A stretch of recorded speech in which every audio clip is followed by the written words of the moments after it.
하늘의 문을 여소서 이곳을 주목하소서 주를 향한 노래가 꺼지지 않으니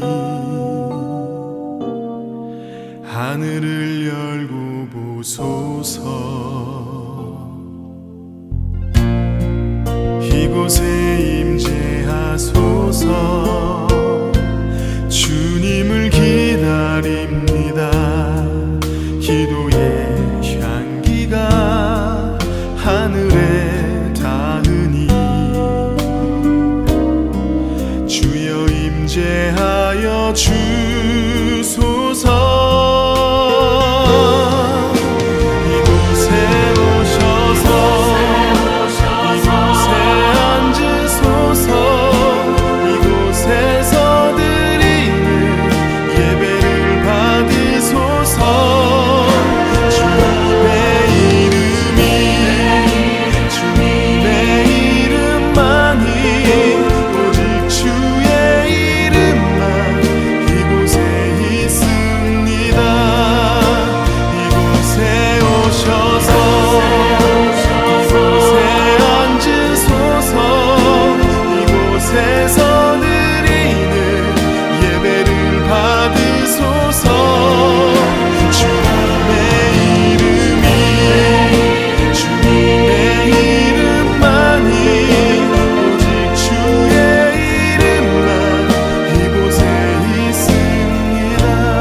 주의 이름만 이곳에 있습니다.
오늘도 금요 찬양 기도를 맞이하여 각 가정에서 영상으로 예배드리시는 예사랑 가족 여러분들 주님의 이름으로 환영하고 축복합니다. 다 함께 기도하시겠습니다. 사랑의 하나님 감사를 드립니다. 지난 한 주간도 당신의 품 안에 저희들 품어주시고 오늘도 금요 찬양 기도를 맞이하여 주님 존전에 나올 수 있도록 인도하여 주심에 감사를 드립니다. 오늘도 자문서의 말씀을 통하여 주님의 진리의 말씀, 지혜의 말씀을 청종키를 원하오매 오늘도 성령으로 저희들의 심령을 인쳐주시고 오늘도 하나님의 말씀을 살아계시는 하나님의 말씀으로 받는 은혜의 시간 되게 하여 주시옵소서. 예수님의 이름으로 기도드리옵나이다. 아멘. 오늘 이 시간 저희들에게 주시는 하나님의 말씀은 잠언서 27장 2절 말씀입니다. 다 함께 한 목소리로 합독하시겠습니다. 타인이 너를 칭찬하게 하고 내 입으로는 하지 말며 외인이 너를 칭찬하게 하고 내 입술로는 하지 말지니라. 아멘. 이는 하나님의 말씀입니다. 켄 블랜차드의 칭찬은 고래도 춤추게 한다. 이 책은 여러분들이 아시다시피 2000년대 전 세계를 열광시켰던 그런 베스트셀러 중에 하나입니다. 바다에서 가장 무서운 육식동물이라고 할 수 있는 범고래가 수면에서 3m 높이로 뛰어올라 묘기를 보여주는 그 비밀이 조련사의 칭찬 한마디에 있다는 사실은 독자들로 하여금 인간관계에 있어서 칭찬이 얼마나 중요한 요소인가를 다시 한번 일깨우게 해주는 그런 계기가 되었다고 할 수가 있겠습니다. 이 책에는 가정과 사회를 망치는 부정적인 반응인 뒤통수치기 반응과 가정과 회사를 살리는 고래 반응이 나오는 것을 보게 됩니다. 뒤통수치기 반응이라는 것은 가정과 직장에서 다른 사람들이 열심히 일을 잘하고 있을 때는 무관심하다가 잘못된 일이 발생했을 때에 흥분하고 질책하는 그런 경우를 말합니다. 이런 반응에 둘러싸이는 사람들 어떨까요? 최선을 다하지도 않고요. 열정을 바치지도 않게 된다고 합니다. 반면 고래 반응이라는 것이 있는데요. 범고래의 훈련 방식을 그대로 인간관계에 적용시킨 것이라고 할 수가 있겠습니다. 어떤 일에 성공을 하고 잘하게 되면 즉각적으로 칭찬을 하게 되고요. 만일 실수를 한다 할지라도 질책을 하기보다는 그 관심의 방향을 돌려서 중간중간에 계속 격려하는 것을 말한다고 합니다. 그리고 이러한 칭찬과 격려를 할 때 어떠한 결과가 있겠는가? 자녀들로부터 존경받는 부모가 되고요. 또 직원들로부터 존경받는 상사가 될 수 있다는 것입니다. 그런 면에 있어서 여러분은 뒤통수치기 반응을 하면서 살아가고 계십니까? 아니면 고래 반응, 칭찬과 격려를 아끼지 않는 그런 모습으로 나아가고 계십니까? 이처럼 우리가 다른 사람들에게 할 수 있는 아름다운 일 중에 하나가 바로 칭찬이라고 할 수가 있겠습니다. 칭찬이라는 것은 상대방에게 관심을 가지고 지켜보고 있다는 그런 표시이기도 하지만 또 상대방에게 자신감을 주고요. 더 발전적으로 나아갈 수 있게 해주는 그런 원동력과 힘이 되기 때문인 것입니다. 하지만 그 칭찬의 방향이 다른 사람이 아닌 나 자신을 향할 때 문제가 됩니다. 물론 자신을 향하여 칭찬하지 말라는 말씀은 아닙니다. 우리는 종종 자신을 향하여 칭찬하면서 자신의 자존감을 유지할 수 있도록 계속해서 나 자신을 격려해야 되기 때문인 것이죠. 문제는 자신을 향한 칭찬이 다른 사람을 향하여 나의 입 밖으로 나왔을 때인 것입니다. 한마디로 이런 경우를 뭐라고 하죠? 자화자찬이라고 말을 합니다. 자화자찬은 무엇입니까? 말 그대로 자기가 그린 그림을 자기가 칭찬하는 것입니다. 그렇다면 하나님의 말씀인 성경은 이 자화자찬에 대해서 어떻게 교훈하고 있을까요? 오늘 본문 말씀 잠언서 27장 2절 말씀 다시 한번 읽겠습니다. 타인이 너를 칭찬하게 하고 내 입으로는 하지 말며 외인이 너를 칭찬하게 하고 내 입술로는 하지 말지니라. 한마디로 자화자찬하지 말고 다른 사람의 입술을 통하여 칭찬을 받으라는 말씀입니다. 그 이유는 무엇일까요? 내 입술로 다른 사람을 높이고 칭찬하는 것은 겸손의 모습이지만 내 입술을 통하여 나를 칭찬하고 나를 높이는 것은 교만의 모습이기 때문인 것입니다. 그러게 헬라어로 교만을 뜻하는 히브리스라는 그런 단어는요, 자기 자랑이라는 그런 뜻을 내포하고 있다고 합니다. 여러분 한번 생각을 해보십시오. 다른 사람 앞에서 자신을 계속해서 높이고 자랑하고 칭찬하게 된다면 상대적으로 다른 사람을 어떻게 하는 것일까요?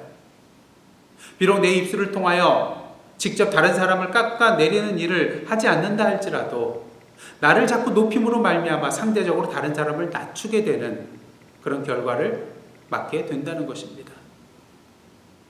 그러기에 자화자찬이라는 것은 교만이 될 수 있다는 것이죠. 특히 이러한 자화자찬의 교만은 객관적이지 않고 주관적일 때가 많다는 것입니다. 그렇게 자화자찬을 많이 하는 사람들을 향해서 세상 사람들은 뭐라고 합니까? 그건 네 생각이지. 착각은 자유라고 말을 하게 됩니다. 지금부터 3개월 전에 코로나19 태스크포스와 또 트럼프 대통령의 1일 기자회견을 생방송으로 진행하던 중에 대다수의 방송사들이 이 중계를 중단하는 일이 벌어졌었습니다. 그 이유는 여러분이 다 아시다시피 트럼프 대통령이 브리핑을 하던 그런 가운데에 정부의 대응을 미화하며 자화자찬하는 그런 영상을 틀었기 때문인 것입니다. 이에 방송사에서는 항의하는 의미로서 이 중계방송을 중단하게 되었던 것이죠. 여러분, 트럼프 대통령이 이번 코로나19 대응에 있어서 성공적으로 대응했다고 생각을 하십니까?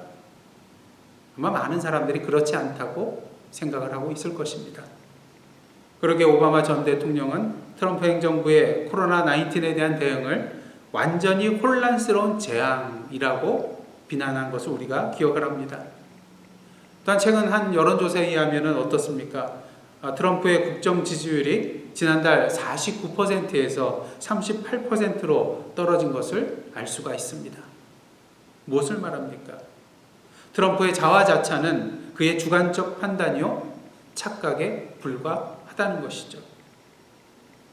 사도행전 6장에 나오는 초대교회 7 집사님을 한번 보시길 바랍니다. 어떤 분들을 집사로 뽑게 되었나요?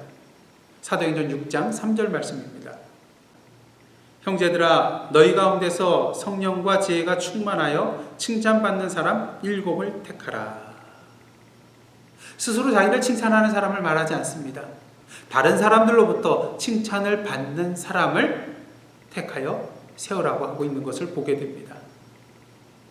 그렇다면 오늘날 많은 사람들이 자화자찬의 교만의 길로 빠지는 이유는 무엇일까요? 우리 인간은 항상 비교하기를 좋아하는 그런 존재라고 할 수가 있겠습니다. 그래서 어떤 사람을 만나게 되면 어떻습니까? 비교하기 시작합니다. 위아래를 이렇게 훑어보면서요. 키는 나보다 더 큰지, 잘생겼는지, 나보다 더 예쁜지, 학교는 어디를 나왔는지, 차는 무엇을 타고 다니는지, 직장은 어디에 다니는지, 직급은 무엇인지, 또 어느 정도의 사이즈의 집에 살고 있는지, 어느 동네에 살고 있는지, 하나에서 10가지 계속해서 비교를 하게 됩니다. 문제는 이렇게 서로 비교해 보는 것으로 끝이 나는 것이 아니라는 것이죠. 조금이라도 내가 상대방보다 잘났다고 생각하고 더 누리는 것이 있다고 생각하면 우쭐대고요, 교만해지고요, 자랑하기를 시작합니다. 하지만 상대방보다 내가 좀 부족하다, 못난 부분이 있다 생각이 되면 위축이 되고요, 열등감을 느끼는 존재가 바로 우리 인간이란 존재라는 것입니다. 사실 우리의 삶이 올림픽 경기를 치르는 것도 아닌데 많은 사람들이 오늘도 죽기 살기로 남들보다 더 빨리 더 높이 나아가고자 애를 쓰고 있다는 것입니다. 남들보다 더 앞서 나아가야 마음이 놓이거든요. 남들보다 더 높은 자리로 나아가야 내 마음이 기쁘거든요. 우리가 살아가는 이 세상 어떻습니까? 이 세상은 1등만을 알아주고요, 1등만을 우대해 주기 때문에 이러한 마음과 이러한 생각을 품게 된다는 것입니다. 그러게 직장에서는 높은 자리에 올라가기 위해 계속해서 노력합니다. 학교에서도 높은 등수를 차지하기 위해서 열심히 공부하죠. 아파트도 높은 층을 차지하고자 합니다. 빌딩을 지어도 고층 빌딩을 짓게 됩니다. 젊은 여성들은 어떻습니까? 굽 높은 구두를 신어서 조금이라도 키가 커 보이려고 합니다. 이처럼 높은 것을 좋아하기에 심지어는 자신의 코까지도 높이게 되는 성형수술을 하게 되는 것이죠. 물론 인생에 어떠한 목적을 두고 그곳에 이르기 위하여 열심히 땀 흘리고 최선을 다하여 노력하는 것 중요한 것입니다. 하지만 세상적으로 다른 사람보다 높아지는 것, 다른 사람 앞에서 우쭐대며 자랑하는 것, 그 자체가 우리 인생의 목적이 되어서는 안 된다는 것이죠. 궁극적으로 내가 서 있는 자리가 세상적으로 얼마나 높으냐가 중요한 것이 아니라 그 자리가 어떤 자리가 되었든 지금 그 자리에 내가 어떤 사람으로 서 있는가가 더 중요하기 때문인 것입니다. 만일 세상적인 것을 놓고 따진다면 사도 바울과 같이 자랑할 것 많은 사람도 드물다고 할 수가 있겠습니다. 빌립보서 3장 5절과 6절 말씀입니다. 나는 8일 만에 할례를 받고 이스라엘 족속이요 베냐민 지파요 히브리인 중에 히브리인이요 율법으로는 바리새인이요 열심으로는 교회를 박해하고 율법의 의로는 흠이 없는 자라. 하지만 어떻습니까? 예수 그리스도를 아는 지식이 더욱더 가치 있는 것임을 깨닫고 그리스도를 위하여 이 모든 것을 잃어버리고 배설물처럼 여긴다고 말하고 있는, 고백하고 있는 그의 모습입니다. 그는 갈라디아서 6장 14절을 통하여 이렇게 고백을 합니다. 내게는 우리 주 예수 그리스도의 십자가 외에 결코 자랑할 것이 없으니 그리스도로 말미암아 세상이 나를 대하여 십자가에 못 박히고 내가 또한 세상을 대하여 그러하니라. 한마디로 나 자신에게는 자랑할 것이 없다는 것입니다. 오직 예수 그리스도의 십자가만이 나의 자랑할 것이라는 것입니다. 그렇다면 우리는 그리스도인으로서 오늘도 자화자찬의 자기 자랑, 교만의 자리에 벗어나 어떠한 자리로 나가야 하겠습니까? 빌립보서 2장 3절을 보시면 사도 바울이 빌립보 교회를 향하여서 이러한 권면을 하고 있습니다. 아무 일에든지 다툼이나 허용으로 하지 말고 오직 겸손한 마음으로 각각 자기보다 남을 낮게 여기고. 이 말씀을 통해서 볼 때 우리는 빌립보 교회 안에 다툼과 허용의 문제가 있었음을 보게 됩니다. 여기서 허용이라는 단어는 내용 없는 영광과 자랑을 의미하는 단어라고 할 수가 있겠는데요. 아마도 빌립보 교회 안에서는 자신을 높이고 자신의 영광을 주장하는 그런 사람들 간에 다툼이 있었던 것으로 보입니다. 그렇게 바울은 이 빌립보 교회를 향하여서 이 문제를 해결하기 위해서 예수 그리스도의 마음을 본받으라고 권면을 하고 있는 것입니다. 그렇다면 예수 그리스도의 마음은 무엇입니까? 빌립보서 2장 6절로부터 8절 말씀입니다. 그는 근본 하나님의 본체시나 하나님과 동등됨을 취할 것으로 여기지 아니하시고 오히려 자기를 비워 종의 형체를 가지사 사람들과 같이 되셨고 사람의 모양으로 나타나사 자기를 낮추시고 죽기까지 복종하셨으니 곧 십자가에 죽으심이라. 이 구절들을 한마디로 요약한다면 8절 말씀과 같이 자기를 낮추는 마음, 즉 겸손이라고 할 수가 있을 것입니다. 중요한 것은 이 빌립보서 말씀 속에서 예수님께서 자신을 낮추실 때에 아버지 하나님께서 어떻게 하셨다고 증거하고 있습니까?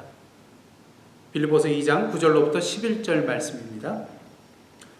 이러므로 하나님이 그를 지극히 높여 모든 이름 위에 뛰어난 이름을 주사 하늘에 있는 자들과 땅에 있는 자들과 땅 아래에 있는 자들로 모든 무릎을 예수의 이름에 꿇게 하시고 모든 입으로 예수 그리스도를 주라 시인하여 하나님 아버지께 영광을 돌리게 하셨느니라. 한마디로 아버지 하나님께서 예수님을 지극히 높여 주셨다는 것입니다. 여기서 우리는 기독교의 위대한 역사를 발견하게 됩니다. 무엇입니까? 낮아지는 것이 곧 높아지는 것이라는 것입니다. 하지만 우리는 이러한 예수님의 낮아지심을 이해할 때에 오해하지 말아야 할 두 가지가 있음을 분명히 보게 됩니다. 첫째는 예수님의 낮아지심은 높아짐을 목적으로 한 것이 아니라는 것입니다. 예수님께서 낮아지셨기 때문에, 자신을 낮추셨기 때문에 아버지 하나님께서 그를 지극히 높여주신 것이지 결코 예수님이 처음부터 높임을 받을 목적을 가지고 자신을 낮추신 것이 아니라는 것입니다. 그다음 둘째로 우리가 오해하지 말아야 될 것은 예수님의 낮아지심은 낮아짐과 겸손 그 자체가 목적은 아니었다는 것입니다. 우리가 그리스도인으로서 예수님의 낮아지심 그 자체, 그것 또한 가치 있게 여겨야 될 것이지만 더욱더 우리가 중요하게 생각해야 될 것은 예수님의 낮아지심은 무엇을 위한 낮아지심이었냐는 것입니다. 예수님의 겸손은 무엇을 위한 겸손이었냐는 것이죠. 그 답은 무엇입니까? 예수님과 낮아짐과 겸손은 섬김을 위한 낮아짐과 겸손이었다는 것입니다. 낮아짐과 겸손 그 자체가 목적은 아니었다는 것이죠. 빌립보서 2장 7절 말씀을 보시면 오히려 자기를 비워 종의 형체를 가지사 사람들과 같이 되셨다는 그런 표현이 있습니다. 종의 형체를 가져 사람들과 같이 되신 이유는 무엇이겠습니까? 오직 하나, 우리를 섬기기 위해서입니다. 높은 위치에 서서 아래를 내려다보면서 도와주는 것은 진정한 섬김의 자세가 아니라고 할 수가 있겠습니다. 그것은 동정에 불과한 것이기 때문인 것이죠. 잠언서 16장 19절은 우리에게 이러한 말씀을 주고 있습니다. 겸손한 자와 함께하여 마음을 낮추는 것이 교만한 자와 함께하여 탈취물을 나누는 것보다 나으니라. 여기서 겸손한 자는 원어상 가난한 자, 천대받는 자를 의미합니다. 그러게 공동번역본은 겸손한 자와 함께하여 마음을 낮추는 것을 마음을 낮추어 낮은 사람들과 어울리는 것이라고 번역을 하고 있는 것을 보게 됩니다. 고통받고 천대받는 자들과 함께하여 자신을 그들의 자리에까지 낮춰야 함을 말하고 있는 것이죠. 만약 선교제에 가서 화려하고 비싼 옷을 입고 진한 화장을 하고 봉사를 한다면 어떻겠습니까? 현재 있는 아이들을 대할 때에 주님의 사랑으로 그들을 품지 못하고 그저 동냥하는 자에게 동전 하나 던져주듯이 어린아이들에게 선물 하나 달랑 안겨주고 그들과 함께 사진을 찍는다면 이는 섬김을 가장하여 자기 의를 쌓는 불의하고 교만한 행위라고 할 수가 있을 것입니다. 그러게 어떤 선교사님은 단기 선교원 팀에게 정중하게 이러한 부탁을 한 적이 있다고 합니다. 여러분, 저희 아이들을 거지처럼 대하지 마시기 바랍니다. 참된 섬김이라는 것은 섬김의 대상의 자리까지 내려오는 것을 말합니다. 아니, 그보다도 더 낮은 자리로 내려가는 것을 의미하는 것이 바로 섬김입니다. 그러게 예수께서는 이 땅에 오셔서 당시 사람들의 삶의 자리에 함께 들어가셔서 그들과 함께 먹고 그들과 함께 아파하고 그들의 이야기를 함께 들어주며 그들의 문제가 무엇인가를 듣고 공감하시고 그들의 필요를 채워주시며 나아가셨습니다. 이것이 바로 참된 섬김이라는 것이죠. 또한 예수님은 종들 중에서 가장 낮은 종들이 하는 손님의 발을 씻겨주는 그러게 당신의 손으로 제자들의 발을 씻겨주는 그러한 섬김의 본을 보여주셨습니다. 그러면서 말씀하시죠. 요한복음 13장 14절 15절 말씀입니다. 내가 주와 또는 선생이 되어 너희 발을 씻었으니 너희도 서로 발을 씻어주는 것이 옳으니라. 내가 너희에게 행한 것 같이 너희도 행하게 하려 하여 본을 보였노라. 특히 예수님의 섬김의 모습 중에 가장 큰 섬김의 모습은 무엇입니까? 그것은 바로 우리의 죄의 자리, 우리의 십자가의 자리에 대신 서 주셨다는 것입니다. 마가복음 10장 45절입니다. 인자가 온 것은 섬김을 받으려 함이 아니라 도리어 섬기려 하고 자기 목숨을 많은 사람의 대속물로 주려 함이니라. 중요한 것은 이러한 예수님께서 당신의 은혜를 누린 우리를 향하여서 오늘 우리가 서 있는 자아자찬의 교만의 자리에서 내려와서 이제는 예수께서 허락하신 그 섬김의 길을 따라가라는 말씀을 하고 계시다는 것입니다. 그렇다면 우리는 어떻게 이 자아자찬의 교만의 자리에서 내려와서 자신을 낮출 수가 있을까요? 방법은 오직 하나밖에 없습니다. 예수님처럼 자기 자신을 비워야 합니다. 빌립보서 2장 6절 7절 말씀입니다. 그는 근본 하나님의 본체시나 하나님과 동등됨을 취할 것으로 여기지 아니하시고 오히려 자기를 비워 종의 형체를 가지사 사람들과 같이 되셨고 7절에 자기를 비운다고 할 때 이 비운다에 해당되는 헬라어는 케노스라는 단어입니다. 근데 이 단어로부터 신이신 그리스도께서 성육신하셔서 낮아지셨다는 케노시스 이론, 즉 자기 비하 이론이 나오게 됩니다. 그렇다면 예수님께서 비우신 것은 무엇일까요? 자신의 신적 본질을 비우신 것은 아닐 것입니다. 그렇다면 무엇을 비우신 것일까요? 이에 대해서 신학자들 간에 여러 견해들이 있지만 가장 보편적으로 타당하게 우리가 받아들일 수 있는 것은 예수님께서 하나님으로서의 본질, 즉 신성은 그대로 지니고 계셨지만 하나님으로서 누릴 수 있는 권리와 특권을 포기하셨다는 것입니다. 다시 말해서 신으로서 누릴 수 있는 모든 것을 누리며 계실 수 있었음에도 불구하고 그 모든 것을 내려놓은 채 이 땅에 내려오셨다는 것이죠. 쉽게 말해서 세상 모든 만물의 주인으로서 영광을 누리며 계실 수 있었음에도 불구하고 그 특권을 내려놓으시고 섬기는 종으로서 이 땅에 오셨다는 것입니다.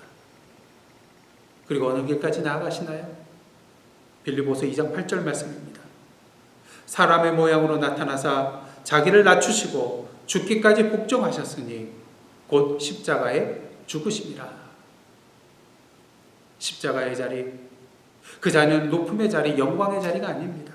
죄인의 자리요, 치욕의 자리요, 저주의 자리요, 죽음의 자리인 것입니다. 결코 주님이 계실 자리는 아닌 것이죠. 하지만 예수께서는 우리를 섬기기 위하여, 우리의 영원한 생명을 위하여 그 자리를 그대로 받아들이십니다. 이를 통하여 우리는 예수님의 자발적 순종의 모습을 보게 됩니다. 그 십자가의 죽음의 길은 아버지 하나님께서 뜻하신 길이었지만 중요한 것은 그 길을 예수께서 친히 자신의 의지로 선택하여 걸어가셨다는 것입니다. 이것이야말로 참된 낮아짐과 섬김의 모습이라고 할 수가 있는 것입니다. 능력이 없어서 어쩔 수 없이 낮아지는 것, 힘이 없어서 어쩔 수 없이 시키는 대로 하는 것, 그것은 참된 낮아짐과 섬김의 모습이 아니라는 것이죠. 자발적 선택의 길이 아니기 때문입니다.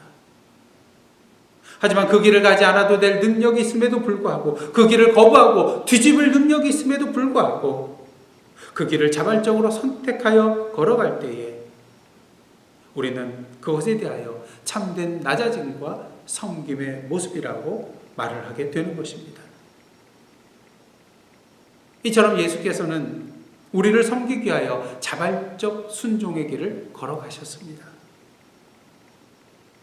진정 예수님과 같은 낮아짐과 섬김의 길을 걸어가기를 원하고 계십니까?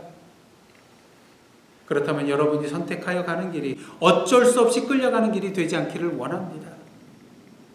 다른 사람들의 이목 때문에, 내 직분 때문에, 힘과 능력이 없어서 어쩔 수 없이 끌려가는 길이 되지 않기를 원합니다. 오히려 피할 능력이 있지만, 세상적으로 더 많은 것들을 누릴 수는 있지만 그 모든 것들을 내려놓고 포기하고 오늘도 우리의 형제자매를 위하여, 우리의 이웃을 위하여 더욱더 낮아져서 그들의 자리에 들어가 그들을 섬겨 나아가는 저와 여러분의 삶이 되기를 원합니다. 사실 저는 이 시간 한 걸음 더 나아가기를 원합니다. 저와 성도님께서 이러한 마음을 가지고 낮아짐과 섬김의 길을 가기를 원합니다. 그것은 이것입니다. 우리가 그리스도인으로서 낮아지고 다른 사람을 섬겨 나아가는 일은 내가 누릴 수 있는 특권을 포기하며 나아가는 것이 아니라 오히려 특권을 누리는 일이라는 것입니다. 섬김을 받을 수 있는 자리에서 오히려 섬기는 자리를 기꺼이 선택하며 나아갈 수 있는 특권, 내 생명을 위하여 사는 자리에서 다른 사람의 생명을 위하여 내 목숨까지도 기꺼이 기쁨으로 내어줄 수 있는 특권을 누리는 일이라는 것이죠. 물론 세상에서는 이러한 것을 향하여 특권이라고 말하지 않습니다. 하지만 생각해 보십시오. 오늘도 우리의 낮아짐과 섬김을 통하여서 하나님의 역사에 우리가 동참할 수 있다는 것, 이거보다 더 큰 특권이 이 세상에 어디 있겠습니까? 그러게 내 삶을 다른 사람에게 내어주는 그 자리, 그 선택의 자리야말로 그리스도인으로서 가장 큰 특권이 될 수 있다는 것입니다. 이런 특권의 역사를 온전히 누리시는 저와 여러분의 삶이 되기를 원합니다. 그럴 때 하나님께서 예수 그리스도를 지극히 높여주신 것처럼 낮은 자리에 있는 우리를 또한 예수님처럼 지극히 높은 자리로 높여 주실 것입니다. 사실 우리가 무엇인가를 누릴 수 있는 자리에서 스스로 낮아진다는 것, 그 자리에서 내려온다는 것 쉬운 일이 아닙니다. 그 자리에 올라가기 위해서 얼마나 많은 땀과 눈물을 흘렸습니까?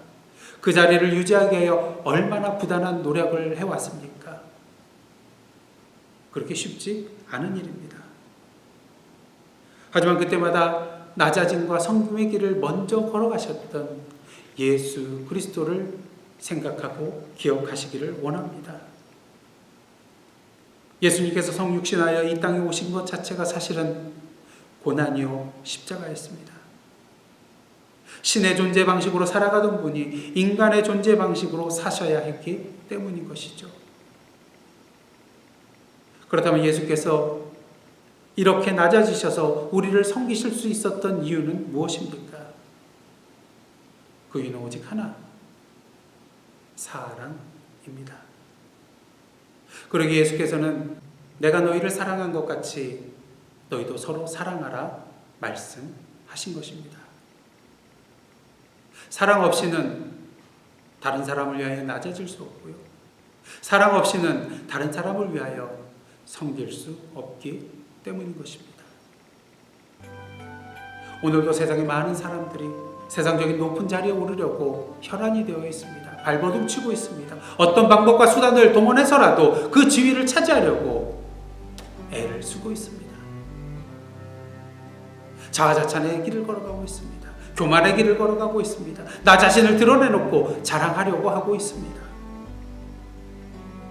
하지만 그리스도인으로서 우리는 어떠한 자리에 서 있어야 하겠습니까? 여러분, 주춧돌이 지붕 위에 있으면 어떻게 되겠습니까? 그 집이 흔들리고 집이 무너져 내릴 수 있습니다. 하지만 주춧돌이 기둥 밑에 자리 잡고 있으면 그 집이 더욱더 견고하게 서게 될 것입니다. 커다란 돌이 만일 길가에 놓여 있다면 어떻게 되겠습니까? 사람들이 지나가는 데 있어서 걸림돌이 되겠죠. 하지만 그 돌이 낮은 물 속에 자리 잡고 있으면 다른 사람들이 물을 건널 수 있도록 도와주는 징검다리가 될 수 있는 것입니다. 높은 자리에 있는 것이 중요한 것이 아닙니다. 내가 지금 서 있어야 할 자리에 서 있는 것이 더욱더 중요한 것입니다. 그러게 오늘도 세상 사람들의 기준과 잣대를 가지고 내가 서 있는 자리를 판단하지 마시기를 원합니다. 그 자리가 만일 주님께서 나에게 주신 자리라면 그 자리가 나에게 있어서 가장 의미 있는 자리요, 가장 가치 있는 자리요, 하나님께서 인정해 주시는 자리요, 결국 하나님께서 높여 주실 자리이기 때문인 것입니다. 그러게 오늘도 자화자찬의 교만의 자리, 세상이 부러워하는 자리가 아닌 주님과 같이 사랑으로 낮아지고 섬기는 자리, 우리 주님께 칭찬받는 자리에 서 계시는 오늘 내가 있어야 할 그 자리에 서 있는 저와 여러분의 삶이 되기를 간절히 소원합니다. 그러한 위해서 이 시간 함께 기도하며 나가기를 원합니다. 자화자찬과 교만의 자리를 사랑하였던 우리의 연약함을 용서하여 주옵소서. 예수님과 같이 겸손과 섬김의 자리에 서서 우리의 이웃을 사랑하는 자로 살아가게 하옵소서. 하나님께서 나 자신과 우리 교회가 서 있기를 원하시는 자리가 어디인지를 분명히 알고 예수님과 같이 자발적 순종의 길로 나아가게 하옵소서. 이 세 가지의 제목을 놓고 함께 기도하며 나가시겠습니다. 함께 기도하시겠습니다.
기도하며 나가기를 원합니다.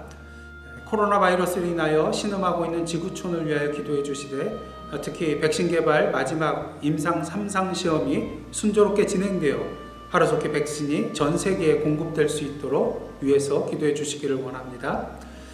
가난과 굶주림, 전쟁과 테러와 차별, 자연재해 속에서 고통받고 있는 사람들을 위하여 기도해 주시되, 이번 아시아권에 일어나고 있는 폭우와 홍수 등으로 고통받는 자들 위해서 특별히 기도해 주시기를 원합니다. 유엔위원회 지구온난화 보고서에 의하면 자연재해 90% 이상이 인간 때문에 일어나는 것이라고 하였습니다. 이런 자연재해를 통하여 다시 한번 우리가 하나님께서 주신 이 세상의 청지기임을 깨닫고 신음하고 있는 이 자연을 회복시켜 나아가는 그리스도인, 교회 공동체가 될 수 있도록 결단하시고 기도해 주시기를 원합니다. 한반도의 평화와 한국 사회의 화합과 안정과 하나됨을 위하여 기도해 주시기를 바랍니다. 뉴노멀 시대에 필요한 그리스도인, 교회의 모습을 준비해 나아갈 수 있도록, 또 선교의 현장을 위하여, 또한 환우들을 위하여 우리 권근순 권사님, 김영숙 성도님, 김종희 권사님, 캐티김 집사님, 또 윤교 집사님 위해서 기도해 주시기를 원합니다. 마지막으로 성도들의 생업의 현장과 영성을 위하여 기도해 주시기를 원합니다. 함께 기도하고 나가시겠습니다.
다 함께 기도하시겠습니다. 하나님, 오늘도 주님의 임재 안에서 찬양과 말씀과 기도로 나아가게 하여 주심에 감사드립니다. 오늘 주신 말씀처럼 자아자찬의 교만의 자리에서 내려와 주님의 사랑으로 낮아짐의 겸손과 섬김의 모습으로 이 땅에 하나님의 참된 사랑과 생명을 전하며 나아가는 저희들 되게 하옵소서. 오늘도 주님의 이름으로 중보하며 기도하였습니다. 성령이여, 저희들의 기도 제목의 현장 가운데 임하여 주옵소서. 애통하는 자를 위로하여 주시고, 울부짖는 자의 눈물을 닦아주시고, 고통받는 자들을 치료하여 주시고 회복해 하옵소서. 낭만과 좌절 속에 있는 자들에게 소망을 주시고, 죄의 어둠 가운데 빠져 헤매이는 자들에게 영원한 생명의 빛을 비춰 주옵소서. 무엇보다 세상의 모든 그리스도인들과 교회들을 당신의 위로와 치료와 회복과 생명의 도구로 사용하여 주시사 오늘도 세상의 빛과 소금으로서 자신을 태워나가며 녹여나감을 통하여 주님의 빛과 주님의 맛을 드러내는 저희들 되게 하여 주옵소서. 세상의 모든 백성들이 저희들의 삶을 통하여 주님의 모습을 발견케 하시고 물이 바다 덮음같이 여호와의 영광을 인정하는 것이 세상에 가득할 그날을 믿음으로 바라보며 오늘도 하나님의 나라의 그 지경을 넓혀 나아가는 저희들 되게 하여 주옵소서. 예사랑교회와 성도들을 위하여 기도합니다. 비록 육신적으로, 정신적으로, 영적으로 힘든 시기를 보내고 있지만 교회의 머리 대신 주님 안에서 서로를 위하여 사랑으로 중보하고 기도하는 가운데에 서로에게 힘이 되어주며 성령 안에서 온전히 한 몸을 이루어 나아가는 저희들 되게 하여 주옵소서. 이 모든 말씀 예수님의 이름으로 기도드리오며 이제는 우리 구주 예수 그리스도의 은혜와 하나님 아버지의 크신 사랑과 성령님의 감동감화 교제케 하시는 역사가 오늘 주신 말씀과 같이 자화자찬의 교만의 자리가 아닌 예수님의 사랑의 낮아짐과 섬김의 자리에 서서 주님의 참된 사랑과 생명을 전함으로 하나님 나라의 지경을 넓혀 나아가기로 결단하며 나아가는 하나님의 백성들과 그 삶의 터전 위에 나라와 민족과 이 미국 땅과 선교지와 온 세계 위에 이제부터 영원토록 함께 계시옵기를 간절히 축원하옵나이다. 아멘.